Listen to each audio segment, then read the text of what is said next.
Sumasakit po ba ang inyong ngipin? Narito po ang mga pinaka-the best na paraan na pwede po natin gawin sa bahay para kahit papaano ay mabawasan po ang pananakit ng ngipin hanggang sa ito'y mawala. Kanina po ay sumakit talaga ng todo yung ngipin ko na napakasakit po talaga. Alam nyo naman po ang ngipin pagka sumakit, ibang klase po yan. Halos hindi ka na makagawa ng trabaho. Yung pinakadulo po kasi ng ngipin ko, yun po yung unang-unang nasira. Napakarupok po niya kaya yun nagkaroon po siya ng butas. Kaya meron po talaga mga pagkakataon na sumasakit po talaga yan ng matindi. Kaya ang ginawa ko po, naghanap po ako ng mga impormasyon kung ano po ba yung pinaka-the best na mga paraan o home remedy para po kahit pa paano mabawasan yung pananakit ng ngipin hanggang sa mawala yung pananakit ng ngipin. At kagaya nga po ng lagi kong ginagawa, pagka meron po akong bagong natutunan, bagong natuklasan, ay sinishare ko po sa inyo para po makatulong po sa ating lahat. Ikaw po, sumasakit rin po ba ngayon ang iyong ngipin? Narito po ang 3 paraan na pwede po natin gawin para po kahit papaano ay mabawasan hanggang sa mawala yung pananakit ng ating ngipin. Ayon po sa dentista. Una po ay ang pagtutoothbrush. Ayon po sa dentista, kadalasan po ng pananakit ng ating ngipin ay nanggagaling sa bakterya. Mas marami pong bakterya, mas sasakit po ang ating ngipin. At para po mabawasan yung mga bakterya sa sumasakit ng ngipin, ay kinakailangan mag-toothbrush po tayo para po malinis po ang paligid ng sumasakit ng ngipin at mabawasan hanggang sa mawala rin ang pananakit ng ating ngipin.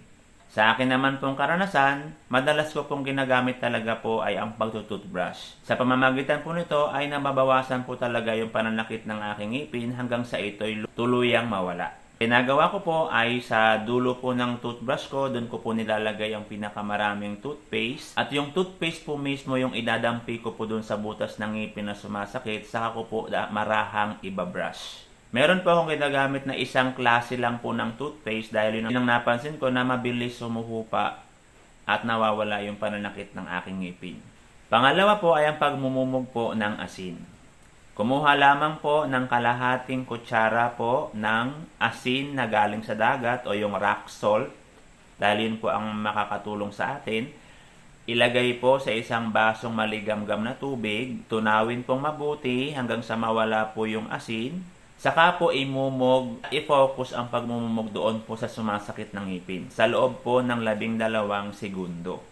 Pagkatapos ng 12 seconds, iluwa iyong tubig, tapos magmumog ka po ulit ng 12 seconds hanggang maubos po ninyo yung isang baso. Paalaala po, wag po ninyong lulunukin yung tubig dahil siyempre, meron po yung asin na nilusaw doon. Ayon po sa dentista, kaya naman po asin dahil yung asin po ay nagde-dehydrate po ng bakterya para po ito ay mamatay. At pag namatay yung mga bakterya, babawasan o mawawala yung pananakit ng ating ngipin. Pangatlo po ay ang bawang.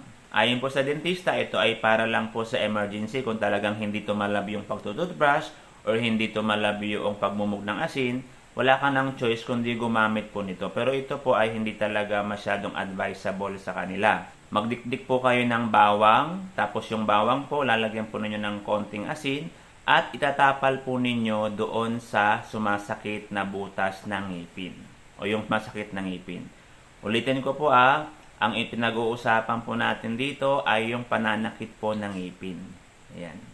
Kapag kagilagid naman po yung nananakit, ibang usapan naman po yun. Yung ngipin po ang tinutukoy po natin dito.